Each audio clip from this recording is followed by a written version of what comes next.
toujours, c'est que tu te refroidisses. Cette alliance avec Dieu, de toujours rechercher sa présence, saluer le sacrifice de Jésus à la croix parce qu'il n'est pas mort pour rien. Pour tout peuple, pour toute personne, de tout âge, de toute nation, de toute tribu. C'est allumer un feu dans ta vie pour que tu cherches la présence de Dieu. Les multitudes ne pourront jamais la satisfaire, mais la présence de Dieu va faire de toi l'homme ou la femme le plus heureux de la terre. Parce que il y a une chose que le diable attendra toujours, c'est que tu te refroidisses. Cette alliance avec Dieu, de toujours rechercher sa présence, saluer le sacrifice de Jésus à la croix parce qu'il n'est pas mort pour rien. Pour tout peuple, pour toute personne, de tout âge, de toute nation, de toute tribu.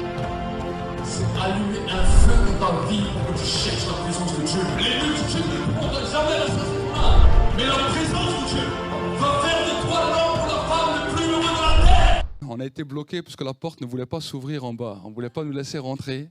Donc on était prisonniers. Amen. Bonjour à tous ceux qui sont dans la salle. Bonjour ceux qui nous regardent. Je vois qu'il y a le plus beau Manassé qui est là.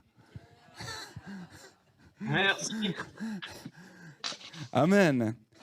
Est-ce que nous pouvons prier pendant un instant? Fermons nos yeux pendant un instant. Nous allons prier pour le temps de la parole. Merci Seigneur pour ta grâce, merci cher Saint-Esprit pour ta présence.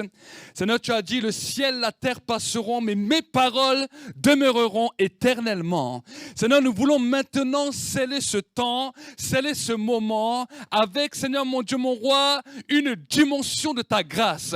Nous appelons ta grâce dans ce temps, dans ce moment, et nous voulons déclarer que ce temps, ce moment est le temps de l'éternité. Le temps où ta parole va résonner, le temps où ta parole, Seigneur mon Dieu, mon roi, va être révélé dans les cœurs et dans les pensées. Nous paralysons tout ce qui voulait empêcher que ta parole produise du fruit. Nous arrachons les soucis, les peurs, les craintes et tout ce qui viendrait pour bloquer la parole et nous appelons la vie maintenant.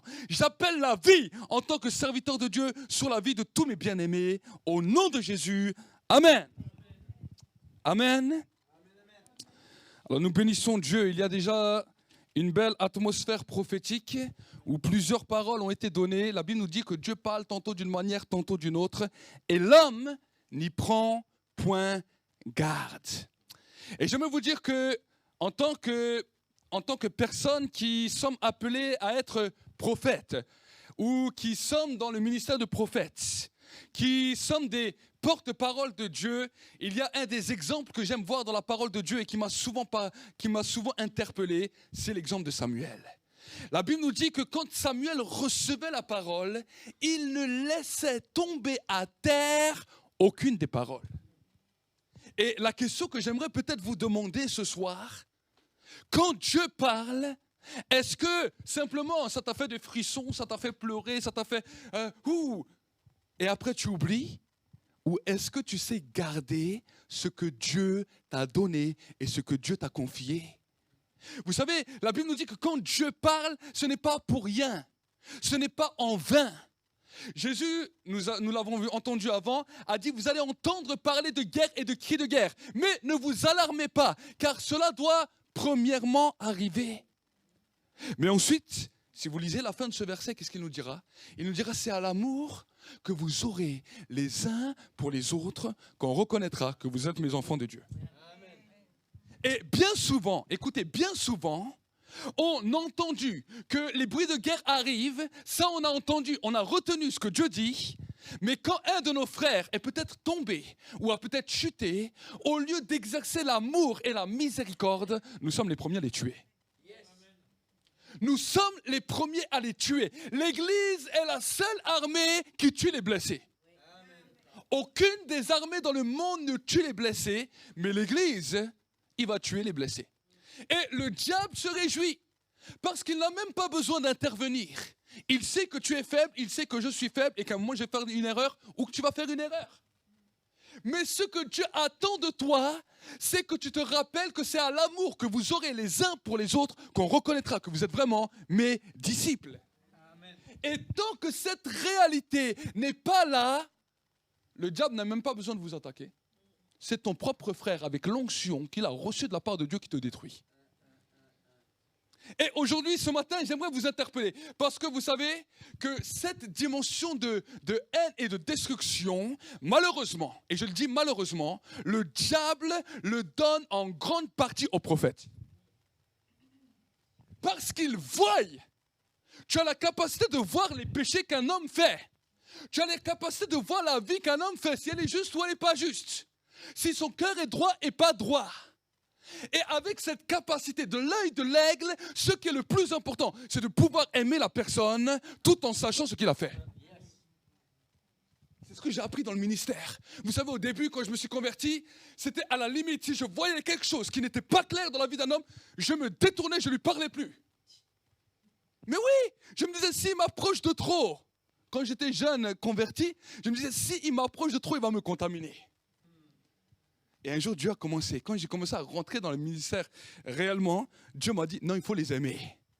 Mais des fois, j'étais à l'église. Et là, je commence. J'exerce le ministère, je prêche. Et je vois les choses.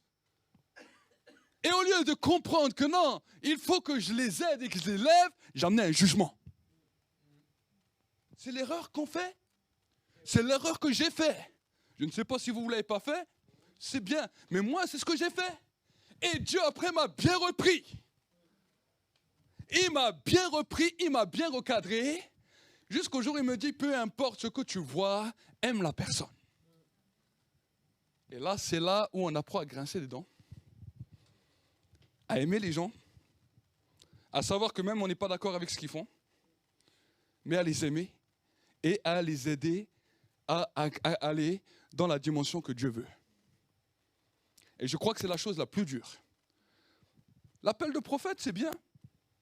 Mais si on ne gère pas ça, demain, vous allez avoir des combats inutiles. Parce qu'au lieu d'amener une transformation dans la vie des gens, vous allez être des juges. Il y en a beaucoup. J'en ai connu beaucoup. Peut-être l'apôtre, je pense, il en a connu beaucoup. Des hommes qui ont des révélations claires, des paroles claires, des choses claires, mais qui sont devenus des juges. Des juges destructeurs.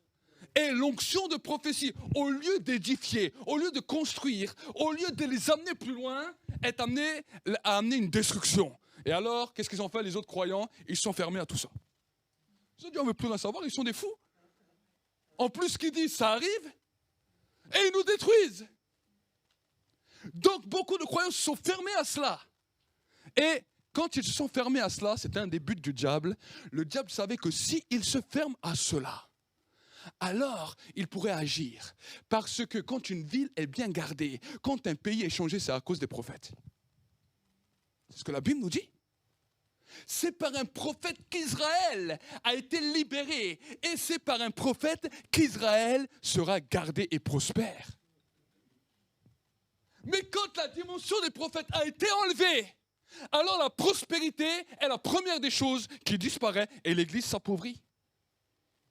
Quand l'Église est appauvrie, l'Église n'a plus aucune capacité de régner. Et alors, il reste juste un message, Dieu est amour. C'est ce que dans beaucoup d'endroits, il se passe. On n'a plus de solution. On ne sait plus quoi dire aux gens. Pourquoi? Parce qu'au lieu que la parole prophétique les amène en haut, elle a amené la destruction. On peut voir les choses. Et je bénis Dieu pour tout ce que j'ai pu entendre avant, dans les différentes visions, dans les différentes révélations. Mais sachez une chose. Vous savez, un jour, quand je me suis converti, j'ai étudié, j'ai lu la Bible. Et quand j'ai lu l'Apocalypse m'a fait quitter le sommeil. L'Apocalypse m'a fait jeûner. J'ai dit, mais c'est terrible ce qui va se passer sur la terre. C'est catastrophique ce qui va se passer sur la terre. Et j'en pleurais, je priais. J'ai dit, mais Seigneur, comment? Et cette pleur, cette tristesse faisait que chaque personne, je l'évangélisais, j'étais poussé par une urgence. Et à un moment donné, un jour, je m'en souviendrai toujours, j'étais à un arrêt de bus, je parlais de cela avec Dieu, je pleurais. J'entends la voix de Dieu qui me parle, qui me dit, et si tout pouvait changer? J'ai dit, comment ça? Il me dit, et si tout pouvait changer? Il a dit, regarde mon fils dans la Bible. Combien de fois j'ai déclaré des choses sur les nations? Combien de fois j'ai dit des choses sur les nations? Mais c'était pour qu'un homme, une femme puisse se lever intercéder en ma faveur pour que je puisse changer ce que j'ai dit. Et si Dieu a appelé des centaines, des milliers de prophètes à travers le monde, ce n'est pas pour un jugement. C'est pour que la voix prophétique puisse se lever dans le monde spirituel, pour que Dieu puisse poser sa main et dire « J'avais décidé cela, mais à cause d'un peuple prophétique qui a vu et qui a compris, je change mes plans. » Est-ce que vous comprenez ? C'est un enjeu que nous avons. Donc il y a la dimension où la parole de Dieu a retenti. Mais la question que j'aimerais te poser, qu'est-ce que tu fais pour que la parole de Dieu change ? Est-ce que tu vas simplement te réjouir et dire, oui, de toute façon c'est des méchants, ils n'ont qu'à mourir. Jonas a fait ça dans la Bible. Regardez Jonas. Mais j'aimerais vous dire que un tel cœur de prophète, Dieu n'écoutera pas. Et au bout d'un moment, le jugement, c'est Jonas qui se l'est ramassé. Est-ce qu'on veut être des hommes comme Abraham ou comme Moïse ou des hommes comme Jonas ? Moïse, quand j'ai lu la Bible, ça m'a choqué. Il a dit à Dieu, Seigneur, ce peuple-là, pardonne-les. Je suis même prêt à que tu enlèves, que tu retires mon nom du livre de vie pour que tu pardonnes ce peuple.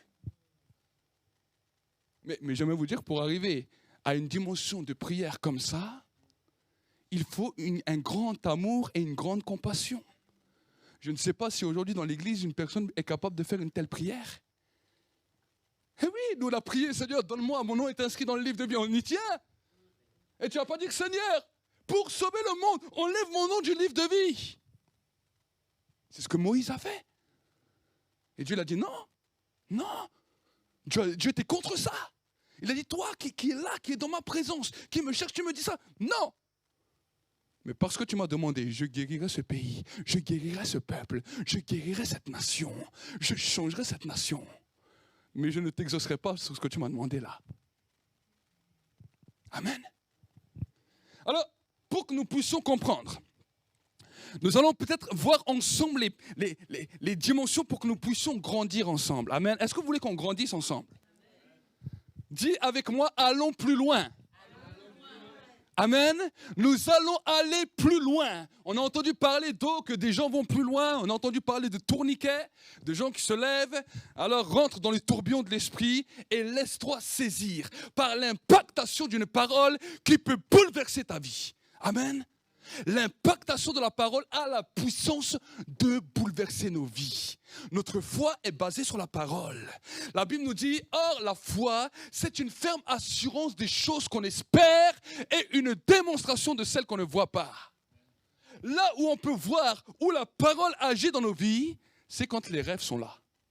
Quand les rêves ont été détruits, c'est que ce n'est pas la parole qui a agi, ce sont nos pensées, nos soucis, nos raisonnements. Est-ce que vous comprenez ? On peut être chrétien, ne plus avoir aucun rêve et être détruit. Mais la Bible nous dit que la foi vient en nous, ça devient une ferme assurance des choses qu'on espère et une démonstration de celles qu'on ne voit pas. Et la foi vient de la parole de Dieu. Donc, autrement dit, le peuple prophétique est un des premiers canaux dans lequel Dieu veut libérer sa parole pour que le peuple trouve la foi. Amen.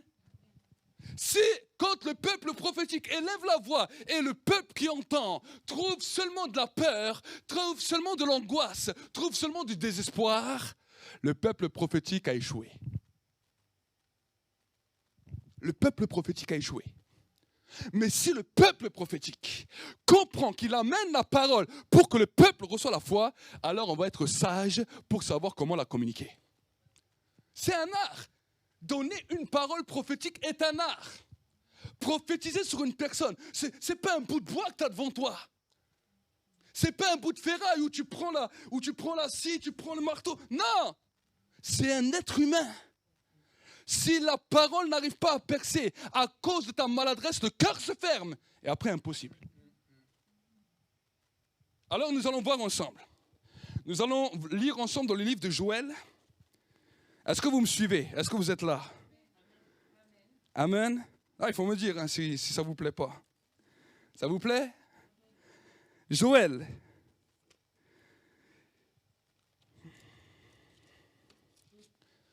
Je ne sais pas s'il y a plus de lumière ici. Je me trouve un petit peu dans l'obscurité. Que la lumière soit. Et la lumière fut. Amen. Joël 2, verset 28. La première des dimensions que nous allons voir, c'est l'esprit prophétique. Joël 2, verset 28. Après cela, je répandrai de mon esprit sur toute chair. Vos fils et vos filles prophétiseront. Vos vieillards auront des songes et vos jeunes gens des visions. Même sur les serviteurs et sur les servantes dans ces jours-là, je répandrai de mon esprit. Voici maintenant, nous allons voir la conséquence de l'esprit répandu. Regardez, je ferai paraître des prodiges dans les cieux et sur la terre. Dis avec moi, dans les cieux et sur la terre. Maintenant, écoute, du sang, du feu et des colonnes de fumée.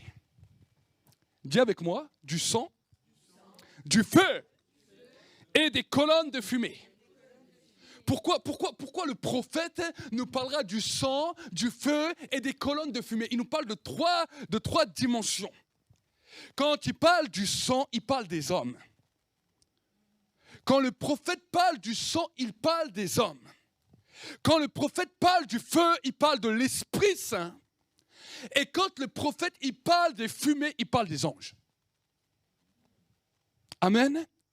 Est-ce que je peux parler en prophète? Il nous parle du sang, il nous parle des hommes, il nous parle de l'Esprit Saint et il nous parle des anges. Pourquoi on ne nous parle pas du Père? Pourquoi on ne nous parle pas du Fils? Parce que la Bible nous dit que le Père est au ciel et que le Fils est assis à sa droite.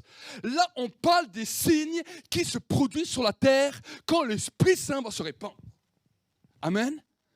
On nous parle du sang qu'on appelle les hommes. On nous parle du feu qu'on appelle l'esprit. Et on nous parle de fumée qu'on appelle les anges. Mais oui, les anges sont simplement un vent, sont simplement un esprit. Amen. Ensuite, il continuera, regarde. Le soleil se changera en ténèbres et la lune en sang, avant l'arrivée du jour de l'Éternel, de ce jour grand et terrible. Alors quiconque invoquera le nom de l'Éternel sera sauvé.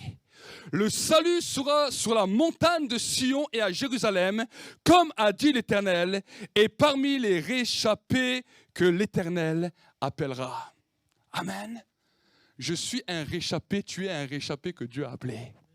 Amen. Tu es un réchappé, un rescapé. Tu étais destiné pour la destruction et Dieu t'a racheté, Dieu t'a ramené, donc tu es un réchappé. Amen. Donc si tu comprends que tu es un réchappé, tu vas comprendre que d'autres sont aussi des hommes qui ont besoin d'être appelés des réchappés. Et pour pouvoir aimer ces hommes, tu dois commencer à savoir d'où tu viens, qui tu es, pour que l'amour puisse grandir. Pourquoi j'ai parlé d'abord de l'esprit prophétique? Parce que l'esprit prophétique, contrairement à l'Ancien Testament, aujourd'hui, l'esprit prophétique est destiné à toute personne, qu'il soit prophétique ou non. La Bible nous dit, là où 2 ou 3 sont assemblés en mon nom, je suis au milieu d'eux. Chaque fois qu'une église, que 2 ou 3 personnes s'unissent dans le nom de Jésus, le Saint-Esprit vient et l'esprit prophétique descend et donne une capacité de prophétiser. Toute personne dans une atmosphère prophétique peut prophétiser qu'il a le don de prophétie, qu'il est prophète ou qu'il ne l'a pas. Quand l'Esprit de Dieu descend, que ça s'est passé dans les réveils, ça s'est passé dans les réunions, je l'ai vu moi-même plusieurs fois, des gens païens, quand l'Esprit de Dieu est là, peuvent prophétiser. Ils ne connaissent rien à la parole, mais ils te prophétisent avec précision. Pourquoi ils prophétisent avec précision? Parce qu'on appelle cela l'esprit prophétique. Et souvent, les chrétiens qui ne comprennent pas ça, ils ont vu que l'esprit prophétique a agi, quelqu'un a prophétisé. Oh non, c'est un prophète. Mais non, c'est l'esprit prophétique. Toute personne, tout enfant de Dieu dans cette mouvance, dans ce bain, a la capacité de prophétiser. Est-ce que ça veut dire qu'il a le don de prophétie? Non. Est-ce que ça veut dire qu'il est prophète? Non. Mais il a reçu une simple capacité parce que l'Esprit s'est saisi de lui. Amen. Mais si c'est simplement dans cette dimension où Dieu va parler, alors Dieu va parler très rarement. Parce que si on doit simplement attendre l'esprit prophétique, regardez combien de gens à travers le monde se rassemblent, essayent de prier, mais il n'y a pas toutes les 5 minutes des paroles qui sortent. Dieu savait cela et à cause de cette connaissance, a amené et a répondu à des besoins que l'homme avait. Dans l'Ancien Testament, quand les prophètes étaient saisis, c'est l'esprit prophétique qui descendait sur eux. Et ils donnaient le message, ils donnaient la parole, tout d'un coup l'esprit disparaissait et c'était fini. Il redevenait un homme comme toi et moi, sans plus rien. Mais hier, il a prophétisé. Ésaïe, t'as prophétisé hier. Ézéchiel, t'as prophétisé. Pourquoi aujourd'hui tu ne prophétises pas? Parce que l'esprit n'était pas encore répandu totalement. Nous avons cette grâce aujourd'hui que l'esprit est répandu totalement. Donc même nos fils, même nos filles prophétisent. Je me souviens, Manassé, quand il avait 4 ans, a vu un ange et on allait quelque part dans un magasin, il prophétisait aux gens. Les gens me demandaient, mais qu'est-ce qui t'arrive?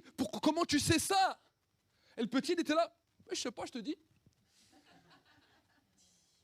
Et plusieurs fois. Pourquoi?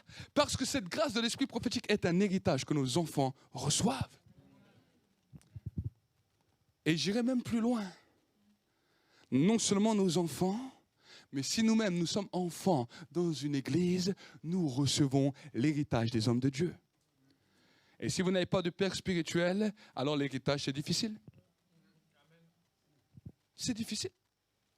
Alors peut-être aujourd'hui, c'est peut-être une première réflexion à ceux qui n'ont pas de père spirituel. Peut-être vous nous suivez, vous êtes là, vous allez dans une église parce que ça vous plaît, vous êtes sympathique, mais vous n'avez pas de père spirituel. Alors demandez à Dieu, Seigneur, montre-moi le père pour que l'héritage puisse venir.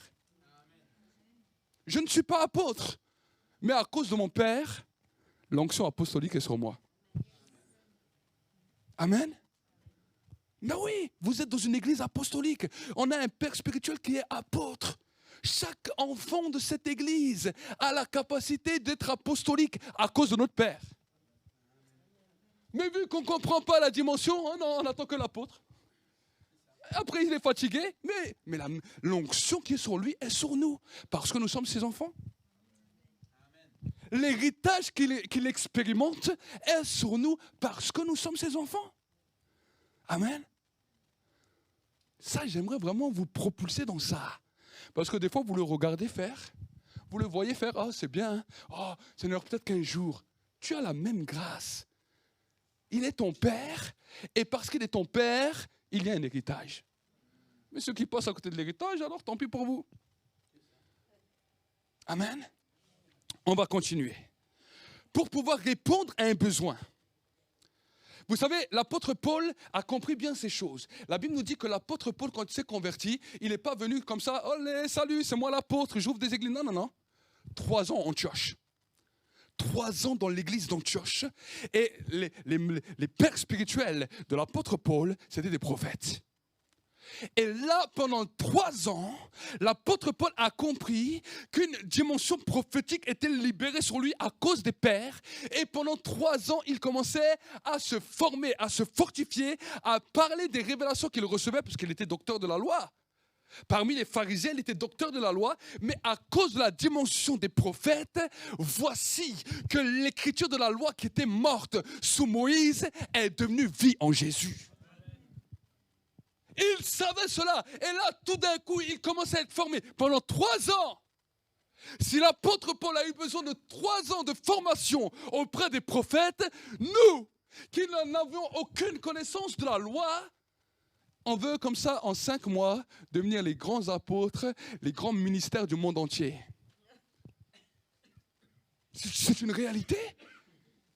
Mais l'apôtre Paul a été formé 3 ans. Et alors que là, il a appris l'humilité, il a appris à reconnaître que les prophètes étaient là, que ses pères étaient là, à un moment donné, ses pères ont dit, mettez-moi Paul et Barnabas à part pour l'œuvre à laquelle je les ai appelés. Et la Bible nous dit, ils ont prié pour eux, et ce qui s'est passé, ils sont partis, ils ont ouvert des églises, et non seulement ils ont ouvert des églises, mais à un moment donné, l'apôtre Paul avait peur que ce qu'il prêchait était une hérésie. Alors il est allé voir les apôtres à Jérusalem, il est allé voir Pierre, et il a exposé tout ce qu'il prêchait. Et là, à ce moment-là, il y a eu une main d'association qui lui a été donnée, et là l'apôtre Paul est devenu l'apôtre qui a été reconnu jusqu'à aujourd'hui. Amen. Il a été reconnu apôtre à ce moment-là.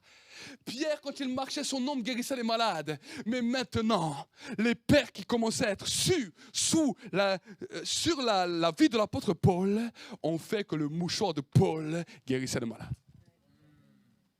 Amen. L'onction apostolique a vraiment coulé à ce moment-là. Ce sont des étapes. Il a commencé comme prophète et il est fini en tant qu'apôtre.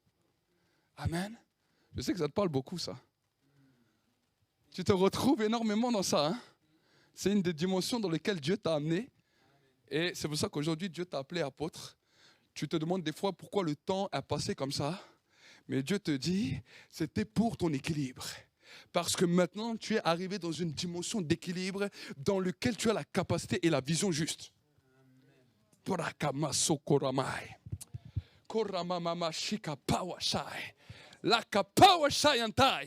Amen. Amen. On continue? Ben oui, on lâche comme ça les paroles. Moi, j'aime bien lâcher comme ça les paroles. On est un prophète, on va y aller librement. Amen. Amen. On va continuer dans la deuxième dimension. Voici que maintenant l'apôtre Paul a ouvert des églises. Il était habitué aux prophètes. Dans l'église à Antioche, il n'y avait pas les dons spirituels, il y avait les dons ministériels. Les prophètes prophétisaient, les prophètes donnaient la parole. Et vous savez, quand il y a des fois des apôtres ou des prophètes, c'est très difficile que les dons spirituels se manifestent parce que les ministères sont là et éblouissent de plein fouet. Et là, l'apôtre Paul est en train de créer des églises avec des personnes qui sont simplement nées de nouveau. Et là, à un moment donné, alors il y a des anciens et il prie pour les anciens. Mais il voit qu'il y a un problème. Parmi tous les anciens, il n'y a pas d'apôtres. Il n'y a pas de prophète. Et il se dit, mais le temps que je suis là, c'est bien, c'est extraordinaire. Mais si demain je pars, comment ces anciens, comment ces responsables d'église vont faire? Et là, le Saint-Esprit lui a ouvert les yeux. Et là, la capacité de comprendre la dimension des dons spirituels mentionnés dans le livre de Corinthiens est descendue. Les dons spirituels étaient là pour répondre à un besoin. Il n'y avait pas de ministère. Mais parmi les anciens qui sont là, parmi les anciens, les responsables qui ont été formés, voici maintenant qu'il y a des dons qui ont été communiqués. Et dans tous ces dons, il y a eu le don de la parole de prophétie. Il y a 9 dons. On ne va pas parler des 9 dons aujourd'hui. On va parler du don de la prophétie. Amen. Pourquoi? Parce que la dimension des prophètes, c'est de prophétiser. Amen. C'est de prophétiser. Les autres dons sont aussi importants. Mais là, maintenant, nous allons juste avoir un regard sur ce cadre-là. Et quand on dit le don prophétique, dans le mot prophétique, il y a le mot pro. Amen. Dis avec moi pro. Le mot pro peut se trouver dans plusieurs noms. On dit professionnel, programme. Le mot pro veut dire en avant. En avant ou devant. Et quand Dieu a envoyé le don prophétique, il l'a envoyé pour être en avant. C'est comme une sentinelle qui voit et qui peut te dire tu peux y aller ou tu ne peux pas y aller. C'est toujours devant. C'est pour cela que la Bible nous dit tu seras la tête et non la queue. C'est pour cela que l'apôtre Paul dit que celui qui soupire au don spirituel soupire à celui de la prophétie. Pour être devant, pour être la tête et non la queue. Souvent les chrétiens ils sont en train de parler « Oh, je suis la tête et non la queue. Oh, je suis la tête et non la queue. » Ok, on va parler. Tu es la tête et non la queue. Est-ce que tu prophétises? Oh non, moi je ne prophétise pas. Tu ne peux pas dire que tu es la tête si tu ne prophétises pas. Est-ce que vous comprenez? Chaque croyant est appelé à prophétiser. L'apôtre Paul dira même plus loin, je souhaite que tous vous prophétisez. Pourquoi il disait ça? Parce qu'il désirait que tous puissent être à la tête et non à la queue. Celui qui est à la tête voit. Celui qui est derrière ne voit pas toujours. Amen.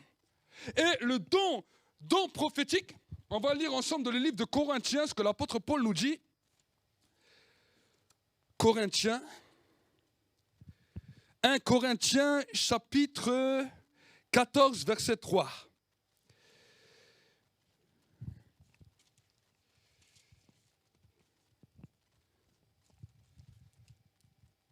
Corinthiens chapitre 14 verset 3.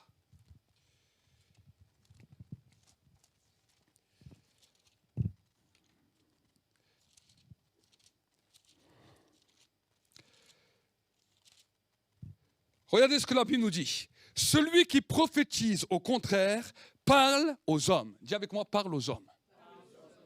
Il parle aux hommes. Quand vous parlez en langue, vous parlez à Dieu. Quand vous prophétisez, vous parlez aux hommes. Et regardez ce que l'apôtre Paul nous dit. Quand il parle aux hommes, il nous dira, celui qui parle en langue, il les édifie, il les exhorte et il les console. Est-ce qu'il est en train de dire, il leur donne des coups de matraque, il leur donne des coups de batte de baseball, il les achève jusqu'à qu'ils soient totalement détruits? Est-ce que la Bible nous dit ça? Non. Mais pourtant, il y a beaucoup d'hommes, beaucoup de personnes qui font ça. Ils prennent la prophétie comme un atout sur les autres, ils les détruisent, ils les massacrent, ils les anéantissent.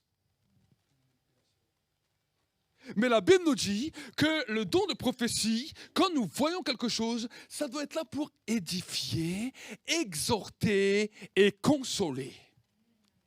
3 mots pour une même parole. Et nous allons voir ensemble qu'est-ce que ça veut dire édifier. Quand on parle d'édifier, c'est bâtir, élever et construire. Amen. Je le bâtis, je l'élève. Qu'est-ce que ça veut dire l'élever? Le mettre dans une position plus élevée que moi. Oui, c'est toi qui prophétises et tu poses la personne dans une position plus élevée que toi. Ça veut dire que tu apprends à diminuer, tu apprends à t'humilier. Et ensuite, on continue. Il construit ce que tu vois qui a été détruit dans la vie de ton frère et de ta sœur. Tu vas créer à travers la parole une dimension de construction. Et ma sœur, Dieu veut te construire énormément. Parce que tu es une personne qui a beaucoup souffert.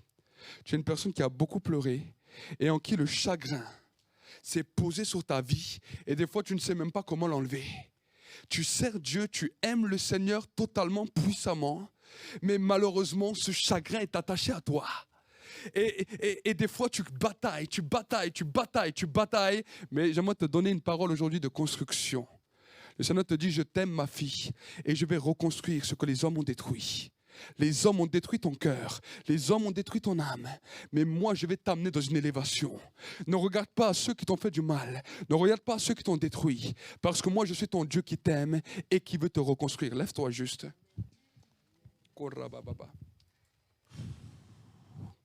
Que la grâce de Dieu soit libérée sur sa vie. Et que la vie de la construction se manifeste maintenant.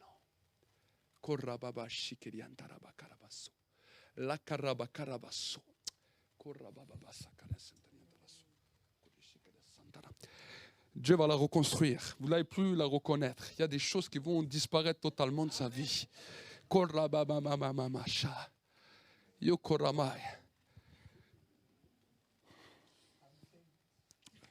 Amen.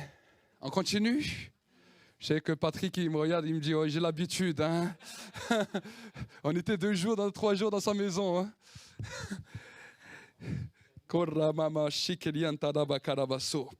Amen. Deuxième dimension. Exhorte. Qu'est-ce que ça veut dire exhorter? Là, on a vu l'édifice. L'exhortation, c'est un encouragement, inciter à faire quelque chose. ça, c'est un encouragement et ça incite à faire quelque chose. Non pas à dire assis-toi et tais-toi, ne fais rien, ça t'incite, ça te pousse, ça te propulse, ça te challenge. Est-ce qu'on peut couper les micros? Ça te propulse, ça te challenge. Amen. Et il y en a certains, beaucoup d'entre vous qui ont besoin d'être challengés. Parce que vous attendez, vous dites, Seigneur, quand? J'aimerais vous dire, regardez les champs. Les champs sont blancs. La moisson est mûre. Mais il y a peu d'ouvriers. Demandez au maître d'envoyer des ouvriers dans la moisson. Mais quand tu demandes ça, entre comme ouvrier. Entre comme ouvrier. Commence comme ouvrier. Amen. Et alors quand tu commences comme ouvrier, tu vas être challengé. Ce n'est plus le temps de seulement dire je me repose, mais c'est le temps de travailler. Parce que la nuit arrive où personne ne pourra plus travailler. La nuit arrive où personne ne pourra plus travailler. Mais tant que le jour est là, travaillons, travaillons, travaillons. Amen. Alors quand tu donnes une prophétie, si c'est pour dire non, voilà, tu as mal fait, maintenant tu dois rester assis, Dieu te dit reste assis. Ça, c'est pas une prophétie, ça, c'est un jugement, ça. Eh oui. Mais si tu viens, tu dis non, le Seigneur t'a dit tu as peut-être mal fait, mais je t'encourage à faire encore et à t'améliorer pour arriver à la perfection. Voici que tu as prophétisé. Ne regarde pas aux échecs de hier, mais regarde à la réussite de demain. Sœur, ne regarde pas aux échecs de hier. Les échecs de hier, ne regarde pas dessus. Regarde à ce que Dieu a pour toi. Et alors tu verras combien la main de Dieu va se déverser de manière puissante. Amen. On continue. Exhorte. On a regardé, on a vu exhorte. Maintenant, consoler. La consolation, c'est soulager le chagrin et soulager les douleurs. Tu vois que quelqu'un porte un poids, tu ne vas pas lui rajouter un poids encore dessus. Tu es fou. Tu vas venir porter avec lui. Tu vas porter avec lui ce poids. Quand Jésus était là en train d'agoniser, il avait la croix, le poids de la croix. Voici qu'on a pris un Égyptien pour maintenant que l'Égyptien porte la croix à sa place. Personne ne voulait porter cette croix. Les Juifs, pour eux, le Shabbat allait commencer, donc porter une croix, ça allait être impur. Les Romains n'en voulaient pas. Alors Dieu a utilisé un arabe. Tout le monde tire la tête là. Tout le monde tire la tête. Amen. Mais qu'il est bon de porter la croix de Christ. Qu'il est bon de porter cette croix. Parce que cette croix n'est pas aussi lourde qu'on croit, mais c'est un fardeau doux, agréable et léger. Et il fera du bien à mon âme. Amen. La croix du Christ vient comme un poids qui est agréable pour nos vies. Amen. Alors maintenant, dans cette dimension, nous avons vu ensemble que le don de prophétie a ces trois choses, ces trois caractéristiques. Donc maintenant, ce que j'aimerais vous encourager, je sais que vous avez noté, je sais que vous avez bien noté, c'est bien. Maintenant, la Bible nous dit, l'apôtre Paul nous dira que celui qui a le don de prophétie s'exerce à la prophétie. C'est pas moi qui le dis. On a la même Bible ou on n'a pas la même Bible? J'attendais que vous alliez tous dire Amen. Personne ne me dit Amen. L'apôtre Paul vous dit de vous exercer. Alors c'est bien dans l'école de prophètes. Mais maintenant dans la vie de tous les jours, Seigneur, tu as mis ce don en moi. Comment est-ce que je vais pouvoir l'apporter? Alors, vous savez, le don de prophétie ne se manifeste pas seulement de la manière « Ainsi parle l'Éternel ». Non. On a vu là les dimensions dans lesquelles le don de prophétie s'exerce. Et là maintenant, en tant qu'aigle, pourquoi je dis ça en tant qu'aigle? Parce que les prophètes sont la dimension de l'aigle, ceux qui voient loin. En tant qu'aigle, nous allons devenir des observateurs.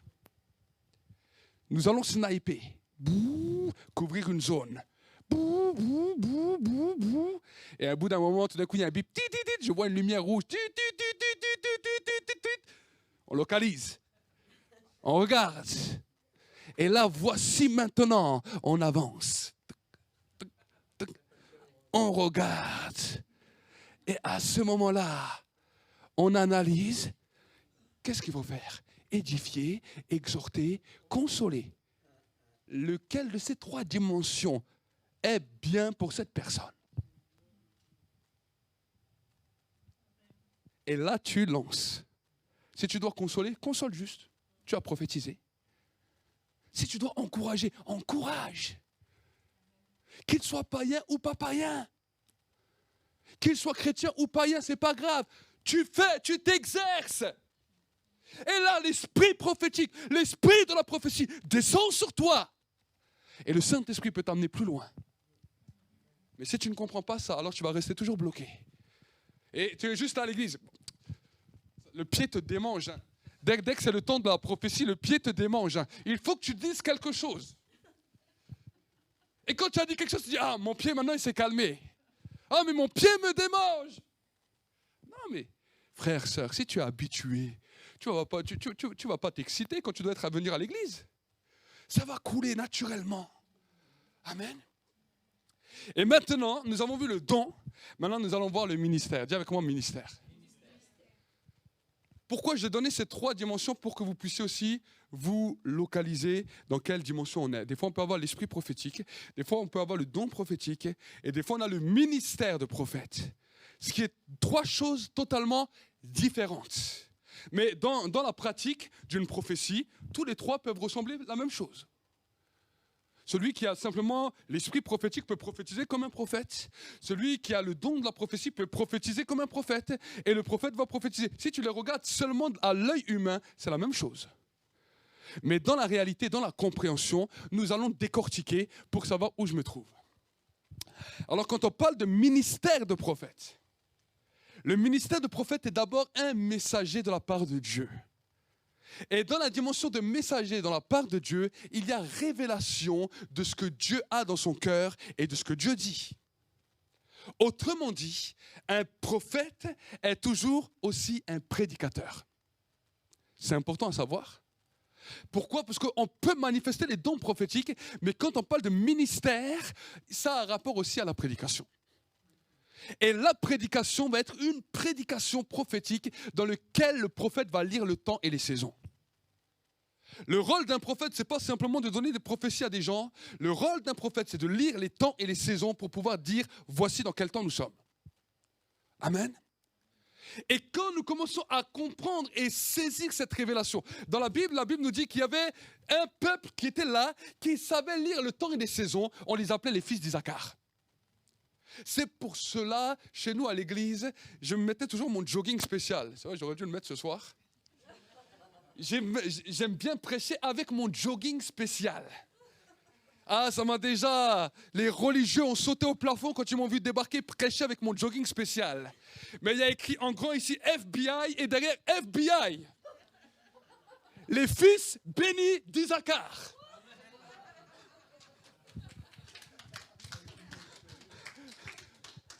Et quand j'arrive, je disais à l'église, est-ce que les fils bénis d'Isaacar sont là? Parce qu'on connaissait le temps et les saisons. Les fils d'Isaacar, ce sont ceux qui connaissaient les temps et les saisons. Et vu que nous sommes un peuple de prophètes, nous devons rentrer dans la dimension des temps et des saisons. Amen. Pourquoi je vous dis cela? Parce que quand le roi David cherchait conseil, la Bible nous dit souvent, David consulta l'Éternel et l'Éternel répondit. Alors souvent on croit que David il allait au temple, Seigneur je te consulte. Non, dans l'histoire, et quand nous commençons à comprendre la Bible, nous allons voir que David allait consulter les fils d'Isaacar. Et voici que maintenant les fils d'Isaacar, qui savaient lire le temps et les saisons, lui donnaient l'indication que Dieu lui donnait. Et ensuite, les voyants qui étaient là venaient confirmer les directions que Dieu avait données. Ça nous ouvre un peu les yeux. Des fois, dans l'église, nous avons besoin de direction, même en tant que ministère. Mais où sont les fils d'Isaacar? Où sont ceux qui savent lire les temps et les saisons? Parce que c'est nous qui sommes un peuple prophétique. Nous ne savons pas lire les temps et les saisons quand l'homme de Dieu cherche une direction. Parce que Dieu a voulu lui cacher quelque chose. Mais révéler cela aux autres, alors l'Église marche dans l'obscurité. C'est ce qui se passe malheureusement dans beaucoup d'endroits. L'homme de Dieu, on ne dit pas qu'il n'aime pas Dieu, mais il n'a plus la direction. Et vu que le peuple ne sait pas, on n'aura jamais appris ce que c'est connaître le temps et les saisons, alors le peuple marche dans l'obscurité. Et là, s'il y a un trou devant toi, tu tombes dedans. Alors maintenant, comment connaître le temps et les saisons? Et j'aime bien avant ce que l'apôtre a dit. Il a dit qu'on doit s'intéresser. S'intéresser à la ville, s'intéresser aux infos, s'intéresser à notre monde, ce qui est en train de passer autour de nous. Nous venons de vivre une élection présidentielle. Et je ne sais pas pour vous, mais quand moi j'ai regardé cette élection, directement dans l'esprit, j'ai commencé à lire ce qu'il y avait derrière cette élection. Monsieur Macron n'est pas venu avec l'hymne national français, il est venu avec un hymne européen.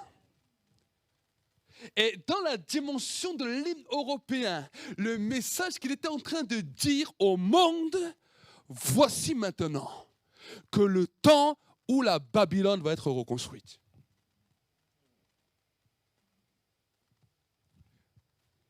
Il croit qu'il va amener l'unité dans les nations. Il croit qu'il va être le sauveur des guerres. Mais la Bible nous dit que Dieu ne donnera pas sa gloire à un homme.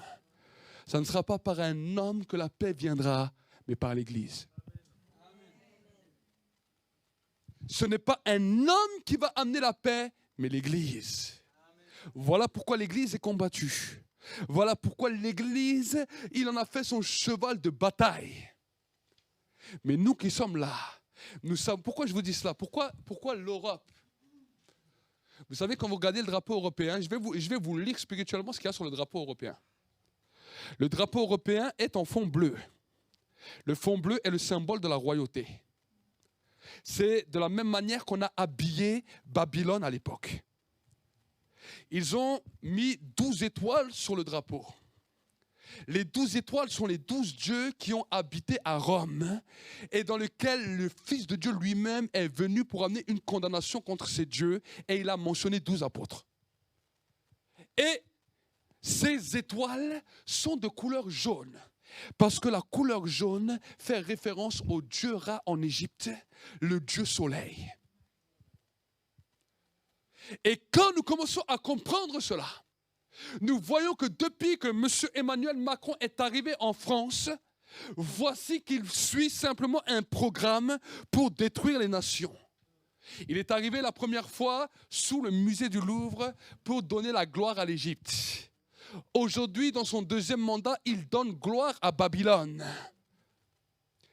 C'est un emploi du temps qu'ils veulent suivre. Et l'Église est aveuglée. Il voit ça, il ne voit rien, il ne comprend rien, il ne saisit rien.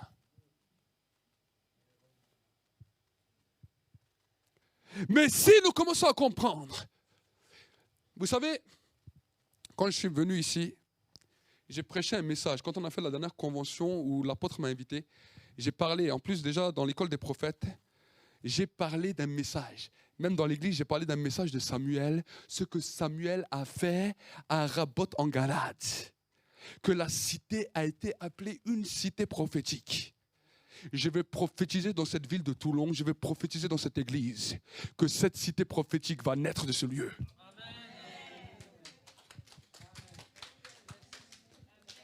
La cité prophétique que les apôtres n'ont pas pu faire à Jérusalem. Que, vous savez, depuis le temps que l'église est là, on a essayé, les réveils ont soufflé, mais la cité prophétique n'a jamais encore existé. Parce que Dieu l'a réservée pour les temps de la fin. Amen. Amen. La cité prophétique. Pourquoi on parle de cité prophétique? Les soldats peuvent venir, ils vont tomber par terre. La police peut venir, ils vont tomber par terre. Ceux qui veulent détruire l'église ne pourront pas tenir. Parce qu'une dimension de cité prophétique va être plus grand et plus fort. Amen. On continue. Alors, la dimension maintenant la dimension de la prédication. Comment pouvons-nous reconnaître un ministère de prophète qui est équilibré? Dans la dimension de son message, si son message édifie, exhorte et console. Si c'est un ministère qui est appelé de Dieu, mais qui n'a pas d'équilibre, il va faire que juger. Vous allez détruire, ainsi parle l'Éternel. Oh! Plus rien ne pourra jaillir de ce pays. C'est un pays mort. Dieu n'agira plus. Un jour, un homme de Dieu m'a dit ça. De toute façon, en France, Dieu n'agira plus. C'est fini. J'ai dit, mais quelle parole de fou! Qui peut arrêter Dieu? Qui peut défier Dieu? Nous sommes devant des prophètes qui n'ont même pas compris l'équilibre et qui défient Dieu. Et après on se demande, mais pourquoi de tels hommes glorieux meurent comme ça? Il y a des hommes de Dieu qui ont eu des révélations extraordinaires, mais qui sont partis en jugement sur jugement sur jugement, qui ont terminé terriblement.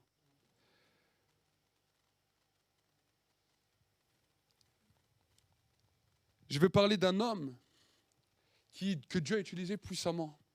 Ce n'est pas ni pour salir, ni pour rien, mais juste pour vous comprendre qu'à un moment donné, il n'a pas compris l'équilibre.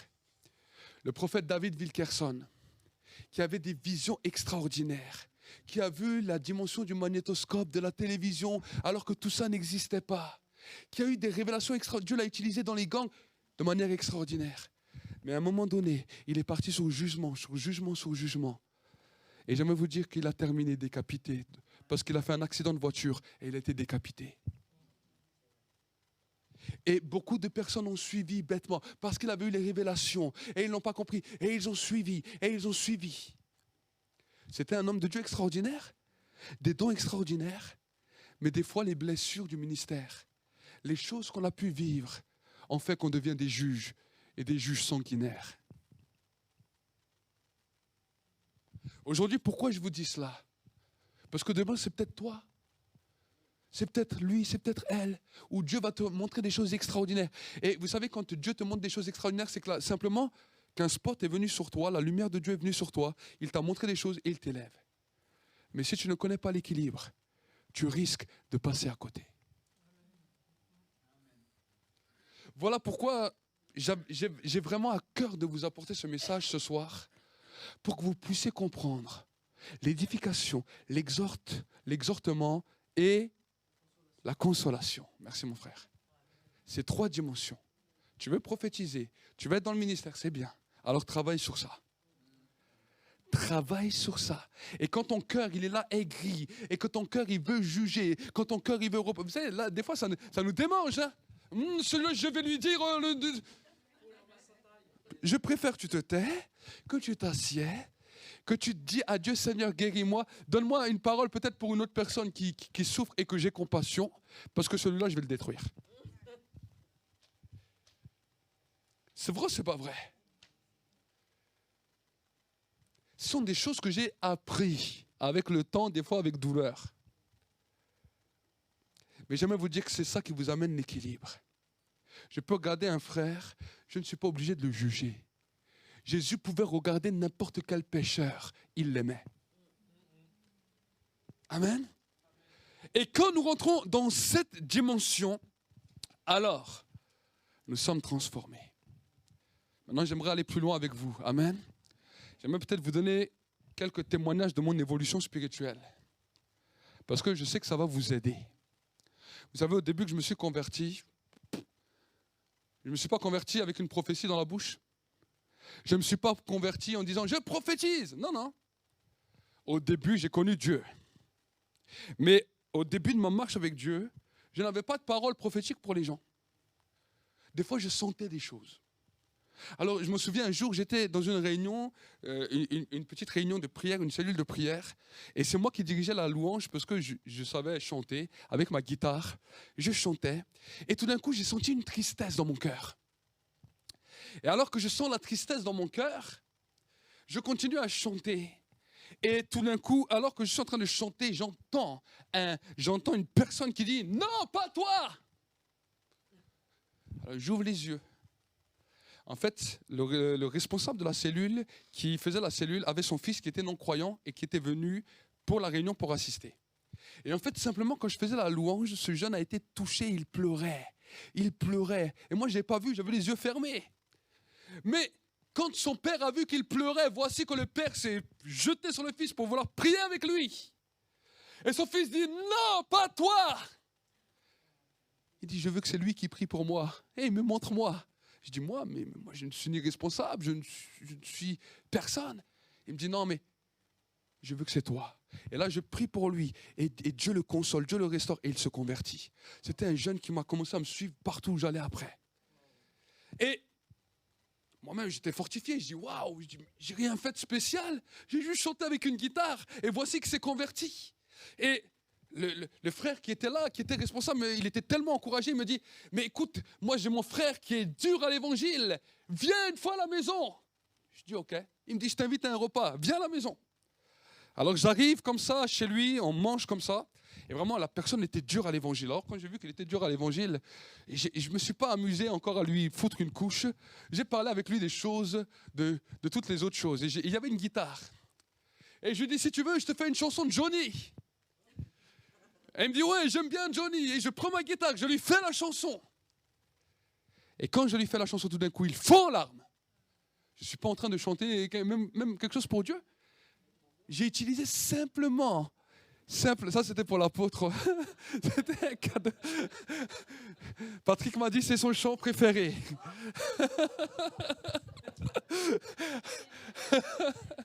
Un vêtement blanc, si vous voulez lui faire plaisir, chantez-lui cette chanson. Ça le rapproche toujours plus du ciel. Et là il pleure. Et en fait, son frère habitait l'appartement en dessous. Et au bout d'un moment, il n'a plus supporté. Il s'est levé. Et il est descendu dans sa maison en pleurant. Et le Saint-Esprit me dit, suis-le. Je dis, je vais le suivre, mais il est en train de pleurer. Qu'est-ce qu'il va me faire? J'ai posé la guitare et je l'ai suivi. Et le Saint-Esprit me dit, rentre dans sa maison. Je rentre dans sa maison. Et là, j'ai vu un homme en pleurs.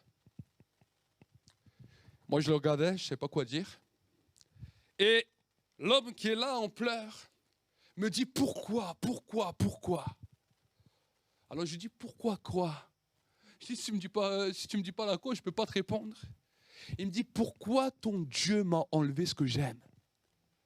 Je dis écoute, explique-moi moi la situation. Peut-être que je te donnerai une réponse si je l'ai. Alors il m'explique, j'étais marié, il avait 2 ou 3 enfants. Et son épouse est partie avec un autre homme et l'a laissé seul avec les enfants. Et il me dit la chose suivante. Il me dit, pourtant j'ai écouté mon frère. J'ai fait ce que m'a dit mon frère, mais ça n'a pas marché. Et le Saint-Esprit me dit, mais pose-lui la question. Si je l'aurais exaucé, est-ce qu'il aurait marché avec moi? Alors je dis, monsieur, est-ce que si Dieu vous aurait exaucé, est-ce que vous aurez marché avec lui? Est-ce que vous lui aurez donné votre vie? Il me dit, oui. Je lui aurais donné toute ma vie. J'aurais marché de manière déterminée avec lui. Moi, j'étais là, j'étais bloqué. J'ai dit, un homme qui me dit ça, que répondre à ça? Et le Saint-Esprit continue. Et il me dit la parole suivante. Il me dit, mais est-ce que si je l'aurais exaucé, qu'il aurait marché avec moi, est-ce qu'il aurait préféré sa femme ou moi? Et je lui pose la question. Et vous savez, souvent j'ai vu ça dans l'onction, quand les gens comme ça sont saisis, pleurent, ils sont obligés de dire la vérité. Ils ne peuvent pas mentir. C'est comme si leur bouche, tu leur poses une question, ils doivent tout dire. Si les policiers connaîtraient ça, ils auraient des confessions énormes. Et là, cet homme me dit, j'aurais préféré ma femme à Dieu. Et là, j'ai senti une colère, mais pas pour le détruire, pour le corriger. Et je lui dis, voici ton erreur. Et voici pourquoi Dieu ne t'a pas exaucé. Dieu a dit qu'il va être le premier avant ta femme, avant tout. Et c'est un péché ce que tu as fait devant Dieu. Et tu dois te repentir. C'est ça qui t'empêche d'avancer avec Dieu. Et là, l'homme a fondu en larmes. Il a demandé pardon à Dieu. Je l'ai amené dans la repentance. Et tout d'un coup, alors qu'il pleurait, il s'est changé en joie. Il m'a dit, mais je ne comprends pas ce qui se passe. Je suis heureux. J'ai une joie qui est sur moi. Pourtant, ma femme n'est plus là, mes enfants, mais j'ai une joie. Et il est devenu une nouvelle créature ce jour-là. La dimension prophétique nous amène à faire des exploits comme ça. Et tout d'un coup, j'ai commencé comme ça. L'onction est descendue sur moi, j'ai commencé à prophétiser. Et c'était des fois par à-coup. Je me retrouve devant des situations, Dieu me donne des directions, je dis, et en fait la personne me répond, et je lui réponds ce que Dieu dit. Et je devenais simplement un porte-parole de ce que Dieu est en train de dire, et en répondant aux gens. C'était la première des dimensions. Mais à un moment donné, Dieu a voulu que j'aille plus loin. Dieu a commencé à me rendre sensible dès le début à des dimensions que des fois on n'aime pas toujours entendre. La dîme et l'offrande. C'est quelque chose qui pique, c'est quelque chose qui fait mal. Mais j'ai commencé à donner, à être fidèle. Et un jour, alors que j'avais préparé mon enveloppe, le Seigneur me dit, cette fois-ci tu ne la donnes pas simplement à l'église, tu vas voir l'homme de Dieu, tu lui donnes en main propre pour lui. Je ne savais pas ce qui allait se passer. Je suis allé, je lui ai donné en main propre. Je dis voilà, le Seigneur me demande de te donner en main propre pour toi et que tu pries pour moi. Il a prié pour moi.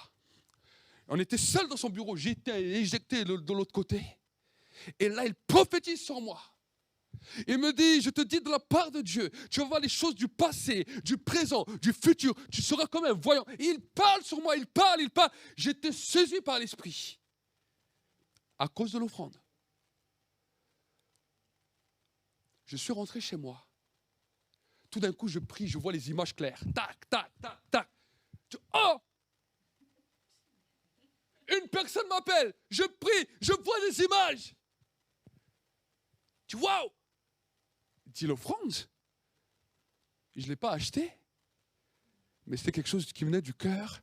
Et la Bible nous dit que celui qui donne un cadeau au prophète ou une récompense au prophète recevra la récompense du prophète. Mais ça, on n'aime pas entendre. Ça sert en nous. Oui, mais je prophétise. Oui, mais Dieu veut t'amener plus loin. Et pendant tout un temps,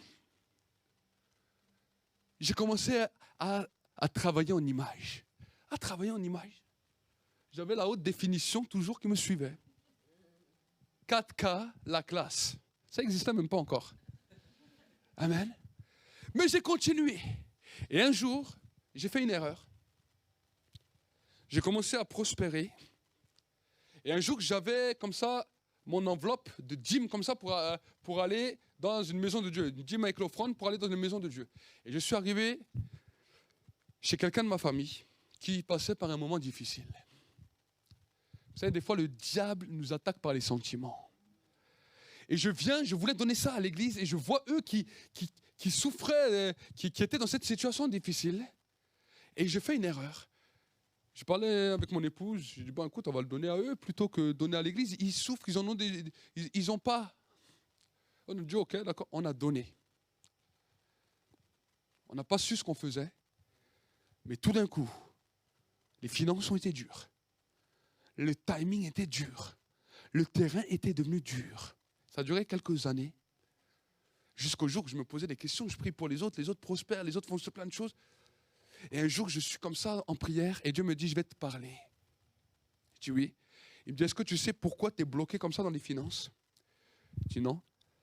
Il me dit, parce que tu as donné ce qui est à moi à une personne qui était dans la pauvreté.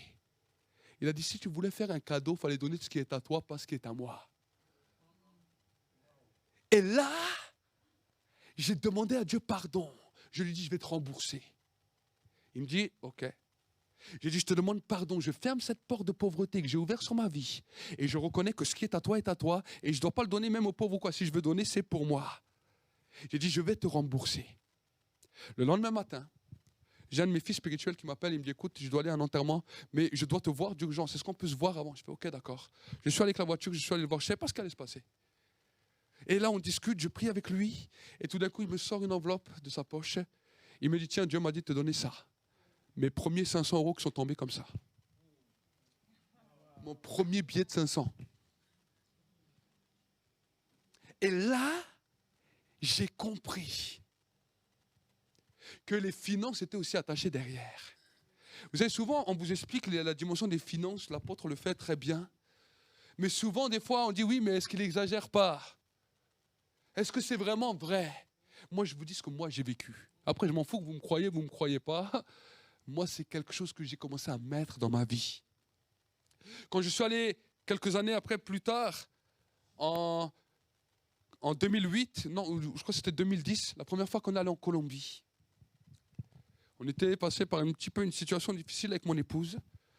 Et le Saint-Esprit m'a dit, prépare une dîme, tu amènes là-bas. Et quand j'arrive là-bas, le premier réflexe, c'est de changer les billets en pesos colombiens. Et Dieu me parle, il me dit, tu ne changes rien.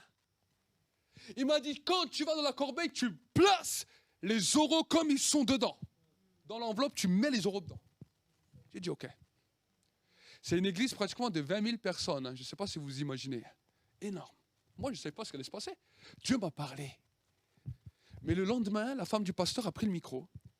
Au temps des offrandes, elle a dit, écoutez, j'aimerais quand même vous parler.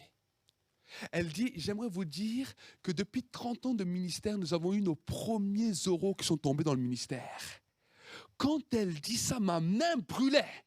Ma main était en train de brûler, de chauffer, de chauffer, de chauffer, de chauffer. Quand je suis rentré, mes finances ont multiplié.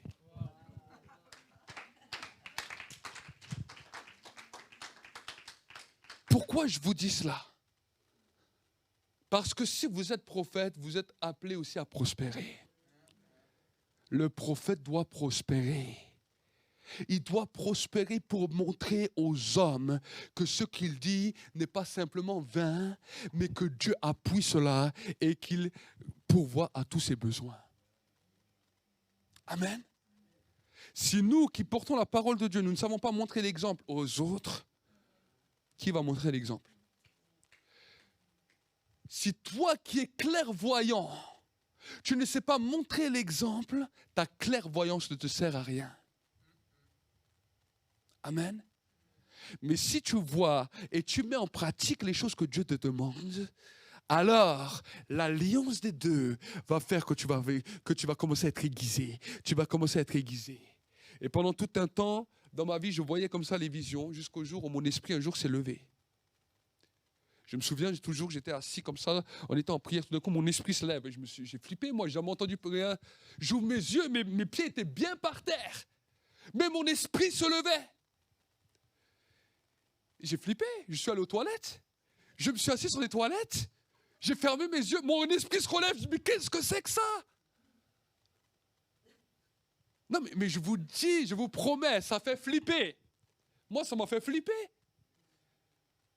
Et tout d'un coup, quelques temps plus tard, non seulement mon esprit se lève, mais tout d'un coup, mon esprit voyage en même temps. Alors au début, je parlais de ça à personne. Mais pourtant, les choses se passaient avec précision. Je voyais des fois les choses des gens alors que j'étais chez moi. Et les gens me disent, mais comment tu sais ça? Je ne voulais pas lui dire que j'étais là, même dans la même pièce où tu as dit ça. Et Dieu, mais ce n'est pas moi qui le décide. Ce n'est pas moi qui dis, voilà, je voyage aujourd'hui. Non. Des fois, ça me prend comme ça. C'est le Saint-Esprit qui décide. La différence avec les occultes et les hommes de Dieu qui sont les personnes qui sont nées de nouveau, c'est que les gens occultes, ils appellent ça les voyages astrales. Nous, en tant qu'enfants de Dieu, on appelle ça un extase. Mais les gens dans l'occultisme essayent de le dominer comme eux ils veulent. Nous, on ne domine rien. On ne sait pas quand ça arrive. On peut être là, ça peut nous arriver, on ne sait pas. Combien de fois j'ai prêché, tout d'un coup mon esprit voyageait et en même temps je donnais des directions, des révélations. Pourquoi? Parce que c'est le Saint-Esprit qui accomplit ces choses dans l'évolution. Élisée a dit à un moment à son serviteur, mon esprit n'était pas loin de toi. Comment? Élisée, il était à l'autre bout de la ville. Mais il dit, mon esprit n'était pas loin de toi. Quand tu es allé voir le soldat, Naaman. Quand tu es allé voir Naaman, quand tu lui as redemandé les choses, mon esprit était à côté de toi. C'est ça que des fois on ne comprend pas. Hein? On lit la Bible, mais on lit que ce qui nous intéresse. Mais Dieu veut vous faire évoluer. Et c'est dans votre obéissance que Dieu va vous faire évoluer. Mais si avec le peu qu'il t'a donné, tu ne le multiplies pas, tu te contentes juste un petit peu, mais que tu ne vas pas plus loin, ben tu resteras comme ça dans 30 ans encore. Dieu veut que tu ailles à l'excellence. Amen. Mais oui, vous lisez Ézéchiel, je suis ravi en esprit, je vois un char avec des yeux, et ça. On dit seulement, ah, mais comment ça c'est possible? Ésaïe, vois la gloire, un ange y vient. C'était pas avec son corps, il a été transporté en esprit. Et là, un ange vient, il prend les charbons ardents qui sont sur l'autel, il prend avec une pince et il lui dit, tiens dans la bouche. Meilleur que tous les carambars. Il a dit, quand je suis revenu, ma parole était comme un feu. Ma parole était comme un feu. Mais oui, c'est une dimension de révélation. Quand ça touche la bouche, ça ressort, bam, bam, bam. Amen. Et quand tu rentres là, waouh. Vous savez, des fois, on faisait des réunions comme ça prophétiques. Et je dis, maintenant, on va fermer les yeux. Et je prenais la guitare, on chantait un peu. Et le Saint-Esprit me dit, voilà, maintenant, je vais descendre. Alors, je donnais une indication. Je dis, voilà, il y en a qui sont là. Vous allez avoir la bouche qui brûle. Quels sont tous ceux et celles qui ont la bouche qui brûle? La première fois que Saint-Esprit m'a dit ça, j'ai pleuré. J'espère qu'il y en a certains qui ont la bouche qui brûle. Et là, tout d'un coup, je vois des mains se lever. Je fais, oh, amen, merci Seigneur. Et là, le Saint-Esprit me dit, prophétise sur eux. Ce sont des hommes et des femmes que je mets à part pour ma parole. Et il continue. Ici, dans l'auditoire, il y en a que le cœur va commencer à brûler. Je dis, qui c'est d'entre vous là que le cœur, vous sentez un feu qui brûle dans le cœur? Tout d'un coup, je vois des mecs le Saint-Esprit me dit, parle sur eux. Vous serez des hommes et des femmes de compassion, avec un cœur de berger. Et je prophétisais comme ça. Et les dons spirituels se répandaient comme ça. J'ai dit, il y en a d'autres qui vont avoir les mains qui chauffent. Les mains qui brûlent, les mains qui chauffent, les mains qui tremblent. Des dons de guérison sont libérés maintenant.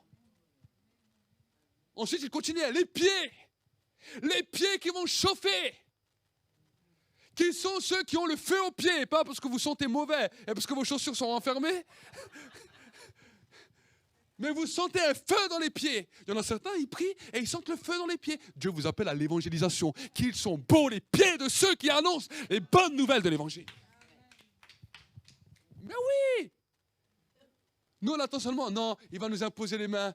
Oh, nom de Jésus, tu vas avoir tel... Il y a des signes, le Saint-Esprit vous touche maintenant. Et en tant que prophète, on vous explique ces choses. Et là, on voyait le peuple euphorie, parce qu'il commençait à comprendre et à saisir ce qui est en train de se passer. Amen. Amen. On peut aller plus loin? Amen. Amen. Tous ceux qui ne sont pas là, vous avez loupé. Je vous donne rendez-vous lundi. Amen. Mais oui, ce sont des choses que Dieu veut nous amener plus loin. Amen. Quand nous commençons à comprendre le surnaturel, alors le surnaturel va être glorieux. Est-ce que vous savez que vous pouvez ouvrir des portes? Est-ce que vous savez que vous pouvez ouvrir des portes? Le monde spirituel est rempli de portes. Alors la Bible nous dit, à celui qui demande, il reçoit. Celui qui cherche, il trouve. Et on ouvrira à celui qui frappera. Est-ce que vous voulez apprendre à frapper? Est-ce que vous êtes prêt à entendre, à savoir comment frapper? Ça veut dire que vous êtes prêt à sacrifier du temps. Oui ou non? Est-ce que je peux le dire? Est-ce que je peux dire ou est-ce que je ne peux pas dire? Est-ce que je peux dire comment qu'on frappe ou est-ce que je ne peux pas dire? Jésus, à un moment donné, il parle à ses disciples. Il dit, je suis avec vous. Veillez et priez afin de ne pas entrer en tentation. Mais la tentation, il leur parle pour 1 heure. 1 heure de prière, c'est pour te protéger de la tentation. 1 heure de prière est pour le corps. Demandez et vous recevrez, c'est 1 heure de prière. On peut rentrer plus loin. Deuxième dimension. Cherchez et vous trouverez. L'activation de la présence de Dieu tangible dans la vie d'un homme va se manifester dans le temps où tu cherches. Je ne parle pas de la présence que tu sens à l'église, parce que nous sommes tous ensemble. Je parle de la présence personnelle dans ta vie, dans ta maison. Combien de croyants, combien d'enfants de Dieu, combien d'hommes de Dieu sont frustrés parce que la présence de Dieu qu'ils sentent à l'église ne la sentent pas à la maison. Cherchez et vous trouverez. La Bible nous dit, je me cache et j'attends d'être trouvé. C'est la deuxième heure. La deuxième heure, c'est là où tu vas trouver et expérimenter la présence de Dieu que tu découvres à l'église. Mais si simplement tu es là, tu as demandé, tu as reçu, tu as cherché, tu as trouvé, mais tu es toujours frustré parce que la porte est toujours fermée. La troisième dimension, c'est frapper et l'on vous ouvrira. La prière persévérante du juste a une grande efficacité. Pourquoi je peux vous parler comme ça? En tant que prophète, j'étais un observateur. J'ai prié au début de ma conversion 1 heure d'affilée, tous les jours. Je demandais, je recevais. Je demandais, je recevais. Après quelques années, je suis grandi à 2 heures. J'ai trouvé la présence de Dieu. La même présence que je voyais à l'église. Je la manifestais moi-même chez moi à la maison. J'ai dit, waouh! Suffit que je prie 2 heures. Yes! La présence de Dieu est là. Ouais! Cool! Super! Et j'ai fait cela pendant quelques temps, pendant quelques mois, pendant quelques années. C'était comme ça. J'étais content. La présence qui était à l'église, je l'ai trouvée. Mais un jour, le Seigneur m'a emmené plus loin. Et là, j'arrive dans la 3e heure. Pah! Le feu tombe. Oh, 1 fois, 2 fois, je regarde sur ma montre. J'ai dit, je suis arrivé à peine à la 3e. Bam! Et j'ai continué. Parce que moi, je suis quelqu'un qui aime observer. J'aime observer ce qui se passe dans le monde spirituel. Et j'aime savoir et connaître et comprendre. Parce que celui qui connaîtra Dieu, la Bible nous dit dans le livre des Psaumes, il sera puissant. Connaître Dieu, c'est savoir comment il résonne. Mais pendant 3 heures, je ne disais pas « Oh Seigneur, je suis un pauvre monsieur. Oh, non, non, non, non. Si tu fais une prière comme ça, alors tu peux passer 10 heures. Tu seras 10 heures de désastre et de désespoir. Non. Je me dis à mon cœur, je dis Seigneur, je t'aime, je t'adore, je te loue, je ne comprends rien de ma vie, mais je te bénis. Je cherche ta présence, je suis là. Si on le fait 10 minutes, ça va. Mais après 15 minutes, 20 minutes, 30 minutes, 40 minutes, 50, 1 heure, 2 heures, vous voyez le temps. Et je voyais que dès que j'arrivais à cette heure-là, bam, bam, bam, toujours la même chose. Mais je ne savais pas ce que c'était. Jusqu'au jour où je suis là. Et le Saint-Esprit me dit, est-ce que tu sais ce qui se passe? Parce que dès que ce temps arrivait, je m'arrêtais. Et le Seigneur m'a dit, est-ce que tu sais ce qui est en train de se passer? Je dis non. Il me dit, regarde, je vais ouvrir ton oreille, tu vas entendre. J'entends le grincement d'une porte. Il me dit, regarde ce que Jésus a dit dans la 3e dimension, dans le 3e niveau de la prière. J'ouvre à celui qui frappe. Alors je dis, waouh, c'est une porte qui s'ouvre. Je dis, mais c'est extraordinaire. Pourquoi on nous parle de porte qui s'ouvre? Ça veut dire que j'ai touché une dimension qui est plus élevée que le 2e ciel. Écoute-moi bien. J'ai découvert comment ouvrir la porte du 2e ciel. Et ce n'est pas pour rien que c'est prophétique. On nous parle de 1, 2, 3 ciels. 1 heure, 2 heures, 3 heures. Quand on parle de 4 heures, on n'a pas le temps là ce soir de parler des 4 temps, parce qu'on nous dit 4 fois, il y a des temps de saison de 4 heures. Là, ce soir, on ne va pas parler de ça. On parle de la dimension des 3 saisons, des 3 dimensions qui te permettent d'accéder au 3e ciel. Amen.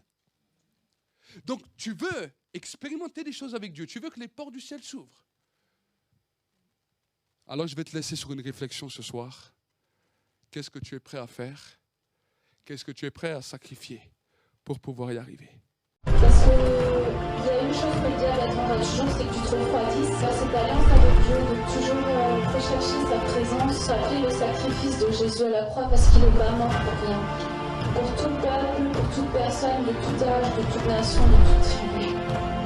C'est allumer un feu dans ta vie pour que tu cherches la présence de Dieu. Les multitudes ne pourront jamais la satisfaire, mais la présence de Dieu va faire de toi l'homme ou la femme le plus heureux de la terre. Parce qu'il y a une chose que le diable attendra toujours, c'est que tu te refroidisses à cette alliance avec Dieu, de toujours rechercher sa présence, appeler le sacrifice de Jésus à la croix, parce qu'il n'est pas mort pour rien.